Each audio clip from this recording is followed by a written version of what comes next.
Dear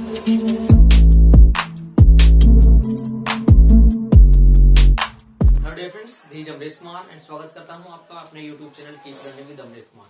dear friends, इस video में हम करने वाले हैं numerical problems based on Dirichlet test. इससे पहले हमने कर लिया था numerical questions based on Abel's test which is exercise arbitrary series number 6। जो हमारी नंबर 6 एक्सरसाइज है सीक्वेंस एंड सीरीज बुक की, वो वाली हम कर रहे हैं। तो उसमें हमने एबल टेस्ट के जो न्यूमेरिकल क्वेश्चंस हैं वो कर लिए थे, और जो डिरिचलेट बेस्ड क्वेश्चंस हैं इस वीडियो में हम वो करने वाले हैं। इससे पहले अगर फ्रेंड्स आप चैनल पे नए हैं तो चैनल को सब्सक्राइब कर लें। चैनल को सब्सक्राइब करने का कोई भी पैसा नहीं लगता, ये बिल्कुल एकदम सच बात है, ये यकीन करके मानो, ठीक है। और अगर आप चैनल पे नए हैं तो उसको सब्सक्राइब कर लें। ज्यादा से ज्यादा अपने फ्रेंड्स के साथ शेयर जरूर किया करें यार, ताकि उनको भी इसका बेनिफिट मिल सके। और अगर वीडियो पसंद आए तो लाइक जरूर किया करें, क्योंकि आपका एक लाइक वो बहुत मोटिवेट करता है। तो without waiting your much more time we will start our topic which is numerical problems based on Dirichlet test. तो फर्स्ट क्वेश्चन इज, ये क्वेश्चन नंबर आपका 6 है, except example number 6। Solution n from 1 to infinity -1 raised to the power n sin n alpha by n की power p where p आपको return 0 दिया हुआ। कह रहा है कि ये टेस्ट आपका सीरीज कन्वर्ज करेगा, ये दिखाएं आप। क्लियर? तो बेटा इस क्वेश्चन को हम करेंगे डिरिचलेट टेस्ट की हेल्प से। क्यों डिरिचलेट टेस्ट लगाया, बल क्यों नहीं लगा, अभी आपको जब चलेंगे इसको करते हुए साथ साथ सब कुछ बातें बताते चलूंगा मैं उसके बाद। तो बेटा यहाँ पे सबसे पहले डिरिचलेट में भी आप an मान लोगे, bn मान लोगे। तो मैंने मान लिया कि लेट जो an है वो मेरी ये है -1 की power n sin n alpha. Clear है? और जो bn मैंने मानी वो ये मान ली 1/n की पावर p। तो बेटे डिरिचलेट टेस्ट को लगाने से पहले आपको उसकी स्टेटमेंट याद होनी चाहिए। अगर उसका प्रूफ आपने नहीं देखा है, मेरी प्रीवियस वीडियो में इसी प्लेलिस्ट में सीक्वेंस एंड सीरीज में पड़ा हुआ है, तो उसको जाके देख लें। अगर देखा हुआ तो बहुत मजा आने वाला है। तो बेटा मैं bn की बात करूँ तो bn ये है आपका।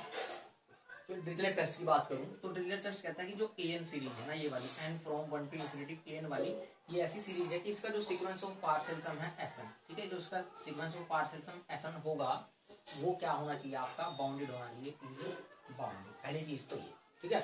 और बाउंडेड अबाउट, तो ये तो दिखाना आपने सीक्वेंस ऑफ पार्शियल सम, वो आपका क्या होना चाहिए, बाउंडेड होना चाहिए।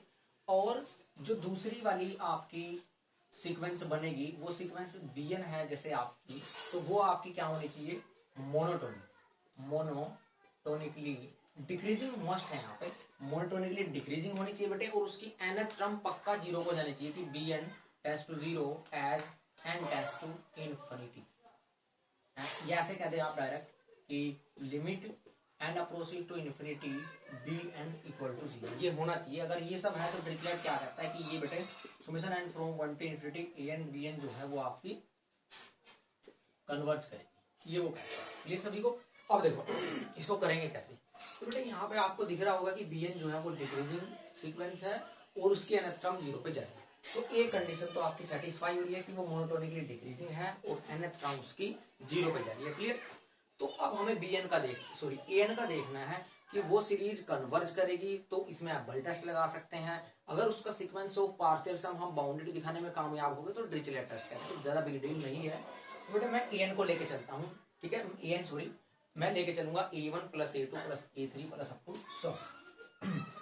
तो मैंने लिया कि a1 + a2 + a3 + a4 + up to 100 + a, ये मैंने बेटे अप्लाई करना है इस पे। तो a1 क्या है हमारा, साइन n को 1 रखोगे तो sine alpha plus sine n को 2 रखोगे तो आपका sine 2 alpha plus up to 100 प्लस लास्ट में क्या आएगा आपका साइन n, तो sine n alpha. Minus sine को भी थोड़ी देर के लिए इग्नोर कर दें आप। तो बेटे ये आपका बन गया सीक्वेंस ऑफ पार्शियल सम, जो कि हमारा क्या होता है Sn से हम उसको डिनोट करते हैं। मुझे बस यही दिखाना है कि मोड ऑफ Sn जो है वो किसी फाइनाइट क्वांटिटी से कम आ जाए। मतलब जो मोड Sn है बेटे वो किसी फाइनाइट क्वांटिटी से स्मॉल आ जाए। अगर ऐसा हो गया तो जो बेटे हम मोड हटाते हैं यहाँ से, तो Sn क्या हो जाएगा, यहाँ पे कोई भी टर्म और यहाँ पे आपकी कोई भी नेगेटिव वाली टर्म, यही जो फाइनाइट क्वांटिटी होगी, मान लिए 2 से लेकर दिखा दिया आपने, तो यहाँ +2 हो जाता है, यहाँ पे -2 हो जाता है आपका। तो देखो यहाँ पे ये अपर बाउंड बन गया, ये लोअर बाउंड बन गया। तो हम कह सकते हैं जो Sn है सीक्वेंस ऑफ पार्शियल सम है वो बाउंडेड है। तो मेरा एम रहेगा कि मोड Sn आपका <= फाइनाइट क्वांटिटी से आ जाए। अगर ऐसा हो गया तो बेटे आपका जो डिरिचलेट टेस्ट है वो अप्लाई हो सकता है। तो यहाँ पे मैं सबसे पहले क्या करता हूँ, इसको सिंप्लीफाई करते हैं, ठीक है। इसको सिंप्लीफाई करें, देखो इसको सिंप्लीफाई कैसे करेंगे, उससे पहले मुझे एक फॉर्मूला आता है क्या कि इसको ऐड करके, वैसे तो देखना बहुत मुश्किल है हमारे लिए, हम एक फॉर्मूला का यूज करेंगे। तो वो फॉर्मूला क्या कहता है, पहले तो उससे पहले लगने के लिए एक फॉर्मूला ये है कि sine n pi plus theta, अगर जहां पे भी है तो बेटे उसके प्लेस में हम लिख सकते हैं -1 raise to the power n sine theta, ये हम लिख सकते हैं। बड़ा फेमिलियर सा फॉर्मूला है आपका +2 में, sine n pi plus theta equal to -1 की पावर n साइन थीटा। ठीक है, तो अपने केस में देखो, मैं अगर ये कहूँ आपको कि साइन अन अल्फा की प्लेस में मैं क्या लिख सकता हूँ, तो अन अल्फा की प्लेस में बेटे ये लिख सकता हूँ sine n pi plus n alpha लिख सकता हूँ मैं। ठीक है, और sine n pi plus n alpha आप देखें तो वो हो जाएगा आपका -1 की पावर n आपका और साइन अल्फा। किसी बच्चे को सॉरी साइन अन अल्फा, अभी मैंने आपको माइनस साइन इग्नोर करने के लिए कहा था, अभी पता चल जाएगा क्यों। देखो sine n pi plus n alpha, अगर इसको आप सिंप्लीफाई करेंगे तो आपका क्या आ जाएगा, यहाँ से sine n pi plus n alpha क्या होगा, -1 की power n sine n alpha. कोई डाउट हो तो पूछ लें, तो कमेंट करके जरूर बता देना कि sine n pi plus n alpha क्या होता है, -1 की power n sine n alpha. ये आपका क्या होगा, sine n pi plus n alpha होगा इस फॉर्मूला की हेल्प से। क्योंकि बेटा यहाँ पे हमारा -1 की पावर n भी था, तो वो अल्टरनेट ऐसे ही चल रहा है कि ए एन को आपने जब n को 1 रखा तो -1 की पावर 1 माइनस साइन अल्फा आता वैसे तो। ठीक है, तो माइनस साइन अल्फा और आपका ये प्लस साइन 2 अल्फा, फिर minus plus up to so last में प्लस, यहाँ पे अगर आप लिखना चाहें अभी लिखें आप इसको प्लस -1 की पावर n साइन अन अल्फा। ठीक है, ये बना आपका क्लियर। तो अब आप देखें कि मैं इसके प्लेस पे -1 की पावर n साइन अन अल्फा के प्लेस पे क्या लिखता हूँ, sine n pi plus n alpha. Similarly आप लिख दें हर उसमें, तो मैं लिख सकता हूँ इसको कि विच इम्प्लाई a1, ये एस एन कह दो कि विच इम्प्लाई, जो एस एन है बेटे वो ये बन गया आपका एस एन बराबर कि आपका पहले को लिख दिया हमने sine pi plus alpha plus sine, इसको लिख दिया बेटे हमने 2 पाई प्लस 2 अल्फा। इससे नेक्स्ट वाली टर्म क्या होगी, sine 3 pi plus 2 alpha, clear सभी को, और plus up to so on, ये क्या बन जाएगा आपका sine n pi plus n alpha, clear सभी को। अब देखो यहाँ पे क्या हो गया, साइन पाई प्लस अल्फा क्या हो जाएगा इस फॉर्मूला की हेल्प से कि -1 की पावर n। तो पाई का मल्टीपल क्या है बेटे, n है तो n है, पाई का मल्टीपल कौन है, 1 है, तो -1 की पावर 1 साइन अल्फा। तो -1 की पावर 1 होगा तो बेटे वही टर्म आ जाएगी, यहाँ से सोल्व करोगे तो -1 की पावर 2 पॉजिटिव, तो साइन 2 अल्फा कोरस्पोंडिंगली वहां तक आ जाएगा आपका। अब हम इसमें एक चीज ऑब्जर्व करें, अगर जो हमने फॉर्मूला लगाना है जिसके लिए सारा काम हुआ है, तो यहाँ पे एंगल्स में देखो आप, ये बेटा एंगल पाई प्लस अल्फा है, ये 2 इंटू पाई प्लस अल्फा, इस एंगल में से इसको सब्ट्रैक्ट करो तो पाई प्लस अल्फा बच रहा है डिफरेंस। आप इस एंगल की बात करें तो यहाँ पे क्या है 3 पाई प्लस 2 अल्फा, 2 अल्फा नहीं, यहाँ पे क्या आ जाएगा आपका 2 पाई प्लस 2 अल्फा, क्योंकि 3 की मल्टीप्लाई होगी बेटे, तो ये 3 पाई प्लस 3 अल्फा आ जाएगा। तो यहाँ पे क्या है 3 इंटू पाई प्लस अल्फा, तो 3 एंगल ये है और 2 एंगल ये है, तो 3 में से 2 गया 1, तो मतलब सभी कॉन्जुगेटिवली अगर बात करें हम साइन टर्म्स की, तो उनके एंगल्स में क्या है बेटे पाई प्लस अल्फा का डिफरेंस है। अगर कहीं भी आपको ये मिले कि साइन ऐसे टर्म्स ऐड हो रही हो, कितने टर्म्स है ये 1 2 3 n टर्म्स हैं, तो यहाँ पे एक और चीज है कि साइन की टर्म्स है सभी ऐड हो रही हैं, और एंगल जो सभी का डिफरेंस है, कॉमन डिफरेंस की बात करें एंगल की, तो बेटे वो पाई प्लस अल्फा है। अगर ये चीजें हैं साइन की ऐड हो रही है टर्म्स, एन टर्म्स है, n +1 है, n -1 हो, कोरस्पोंडिंगली फॉर्मूला चेंज करता है, नॉट बिग डील। तो एंगल का डिफरेंस जो है वो सेम होना चाहिए, 2 पाई प्लस अल्फा आपका पाई प्लस अल्फा बन रहा है, 3 पाई प्लस अल्फा आपका वो भी पाई प्लस अल्फा बन रहा है 2 पाई प्लस अल्फा में से घटाने के बाद। तो ठीक है, तो फॉर्मूला अप्लाई करते हैं, साथ साथ बताता भी चलूंगा। ये होता है बेटे formula sine first angle plus last angle by 2। First angle मेरा है बेटे pi plus alpha plus last angle क्या है बेटे n pi plus n alpha by में 2 इंटू साइन n इंटू, मतलब अगर n टर्म्स है तो n लिखना है, यहाँ पे n + 1 टर्म्स होती है तो n + 1 लिखते, sine n into difference of angle. अब सभी में कॉमन डिफरेंस कितना है बेटे पाई प्लस अल्फा, तो n into pi plus alpha by, ठीक है। अपॉन में क्या होता है आपका sine direct difference of angle by 2, difference of angle कितना है बेटे पाई प्लस अल्फा बाई।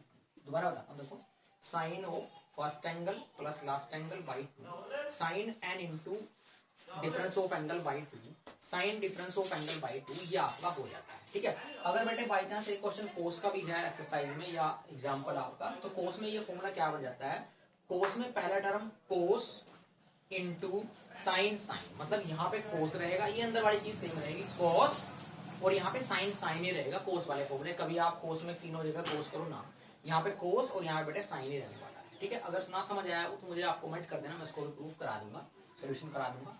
अब इसको थोड़ा सिंप्लीफाई कर लो तो ये क्या आ जाएगा, देखो ये हो जाएगा आपका साइन पाई प्लस अल्फा, तो ये हो गया बेटे कितना, एन प्लस 1 अल्फा हो गया और एन प्लस 1 पाई हो गया। तो मैं इसको लिख सकता हूँ साइन आपका n plus 1 into pi plus alpha, यही आएगा, देख सकते हैं सभी, ये एन प्लस 1 पाई बन जाएगा, एन पाई ये है, एक पाई एन प्लस 1 पाई, ये भी n alpha alpha n plus 1 alpha, n plus 1 common pi plus alpha, last में क्या साइन, इसको ऐसे रहने दो अभी, एन इंटू और बेटे पाई प्लस अल्फा बाई 2, थोड़ा और सिंप्लीफाई कर लें, बाई में sign pi plus alpha by 2, ये एसन चल रहा था बेटे।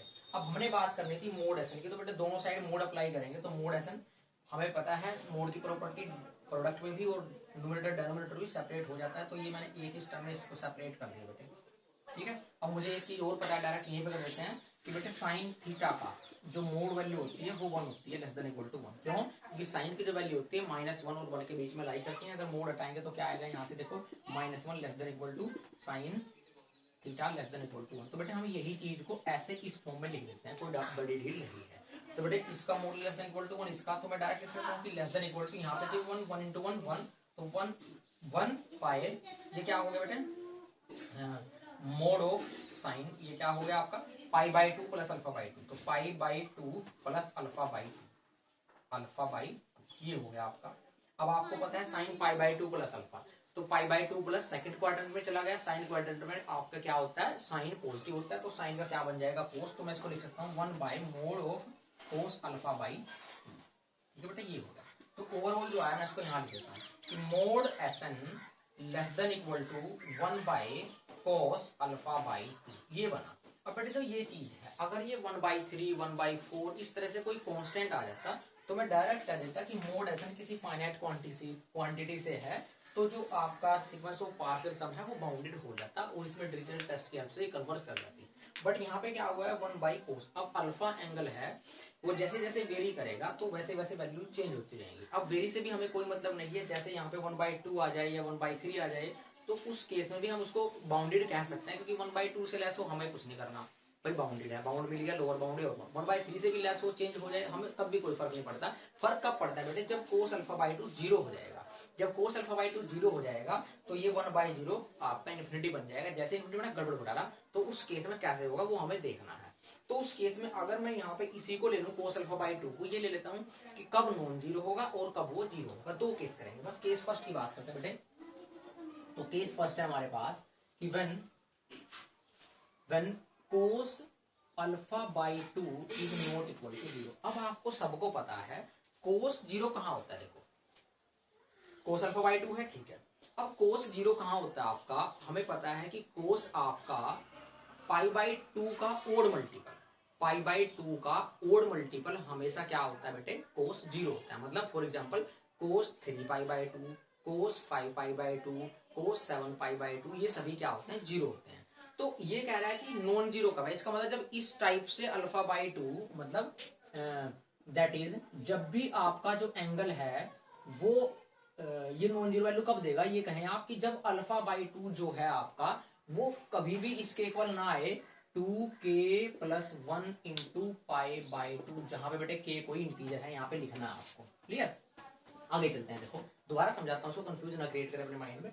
ये कह रहा है कि जब नॉन जीरो है, अब ये नॉन जीरो कब होगा, जब alpha by 2 angle pi by 2 का ओड मल्टीपल नहीं होगा। तो हमने ये लिखा कि इस केस में क्या है कि अल्फा बाई 2 नहीं इक्वल होगा ओड मल्टीपल के 2k प्लस 1 बेटे ओड टाइप होते हैं 2k plus 1 into pi by 2, जहां पाई इंटीजर है, सॉरी k इंटीजर है। ठीक है, तो अगर वो इसके इक्वल ले लेते तो फिर तो ये जीरो हो जाएगा, जीरो पे अलग केस चला जाएगा। तो यहाँ से थोड़ा सोल्व कर ले, तो यहाँ से 2 से 2 कैंसिल, तो बेटे अल्फा किसके इक्वल नहीं आया 2k प्लस 1 इंटू पाई, ठीक है। जब भी अल्फा 2k+1 इंटू पाई के इक्वल नहीं होगा तब आपका कोस अल्फा बाई 2 जीरो नहीं देगा। तो उस केस में जब जीरो नहीं देगा, कोई फाइनाइट क्वांटिटी देगा, इन्फिनिटी ये होता है -1 से बीच में होता है, तो उस केस में बेटे मोड एसएन जो है मैं कह सकता हूँ कि मोड एसएन जो है आपका लेस देन इक्वल टू हो गया। मैं डायरेक्ट लिखता हूँ फाइनाइट क्वांटिटी इसलिए लिखा है बेटे क्योंकि हमें एग्जैक्ट नहीं पता क्या आएगा, क्योंकि एंगल वेरी करेगा अल्फा, लेकिन पता है फिक्स है -1 से 1 के बीच में आएगा एक्सेप्ट जीरो, क्योंकि जीरो हमने छोड़ दिया।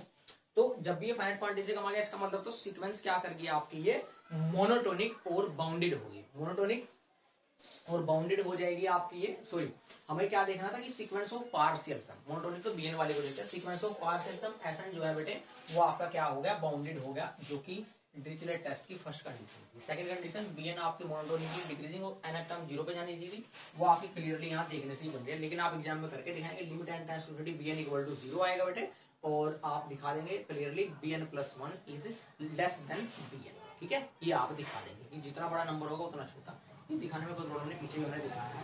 तो बेटा यहाँ से मैं कह सकता हूँ कि बाय डिरिचलेट टेस्ट ये सीरीज जो है वो कन्वर्ज करेगी इस केस में जब आपका cos alpha by 2 not equal to zero होगा, क्लियर। तो यहाँ पर डिरिचलेट टेस्ट से ये कन्वर्जेंट करके लिखना आपने सब कुछ। उसके बाद बेटा केस सेकंड की बात करें अगर हम, केस सेकंड क्या करता है देखो, तो इसका मतलब तो केस सेकंड यही बना कि when cos alpha by 2 equal to zero. तो बेटे जब ये alpha by cos alpha by 2 zero होगा, ये कब होगा, जब आपका अल्फा जो है 2k+1 इंटू पाई के इक्वल होगा। तो अल्फा अब आ गया 2k+1। यहाँ बच्चों को बड़ा कंफ्यूजन रहता है यार, वो यहाँ से कंपेयर करते हैं कि अगर मैं कोस अल्फा बाई 2 को जीरो लूँ तो समथिंग बाई जीरो इन्फिनिटी, और उस केस में सर हमें कन्वर्जेंस डाइवर्जेंस नहीं पता लगा, लेकिन बेटा ये सिंप्लीफाई होके आया था टर्म। इससे पहले सीरीज हमारे पास वेरी लेटेस्ट ये थी कि ये सीरीज है। अब इस सीरीज में अगर यहीं पे हम अल्फा की वैल्यू 2k+1 पाई पुट करके देखें और यहीं से देख लें कि क्या आएगा, देखो अल्फा को हमने रखा है यहाँ पे साइन, ये बन जाएगा साइन, ये तो करता हूँ साइन 2k+1 इंटू पाई, ये बनेगा बेटे। हमें पता है साइन एन पाई, इसको एन मान लो अपने दिमाग में, हमेशा क्या होता है जीरो होता है, जीरो इंटू समथिंग सारा का सारा क्या होगा बेटे, सीरीज ही क्या होगी, एन फ्रॉम 1 to जीरो होगी। अब देखो जीरो सीरीज मतलब क्या, इन जीरो को इनफाइनाइट टाइम से ऐड करना है, 0+0+0, तो इसका आंसर आया जीरो। तो जब भी सीरीज का आंसर, यहाँ बेटे सीरीज का आंसर आया है फाइनाइट, तो जब भी सीरीज का आंसर सम उसका फाइनाइट है तो उसका मतलब हम कहेंगे सीरीज कन्वर्जेंट है। तो इस केस में क्लियरली जो सीरीज है बेटे वो कन्वर्ज कर जाएगी आपकी, क्लियर। तो इस टेस्ट में भी आपकी सीरीज कन्वर्ज करगी, केस सेकंड में, केस फर्स्ट में बेटे सीरीज आपकी कन्वर्ज करगी। तो अगर आपको वीडियो पसंद आई है, आपको क्वेश्चन समझ आया तो बेटे कमेंट करके जरूर बताना, और वीडियो को ज्यादा से ज्यादा लाइक किया करो, इससे बहुत मोटिवेशन मिलता है हमें। कोई और प्रॉब्लम है आपकी तो आप कमेंट में जरूर लिख भेजें, अपने ज्यादा से ज्यादा फ्रेंड्स के साथ शेयर जरूर किया करें, और अगर आप चैनल पे नए हैं चैनल को सब्सक्राइब कर लें। तब तक के लिए जय हिंद, जय भारत, और मिलेंगे नेक्स्ट वीडियो में। Thank you so much.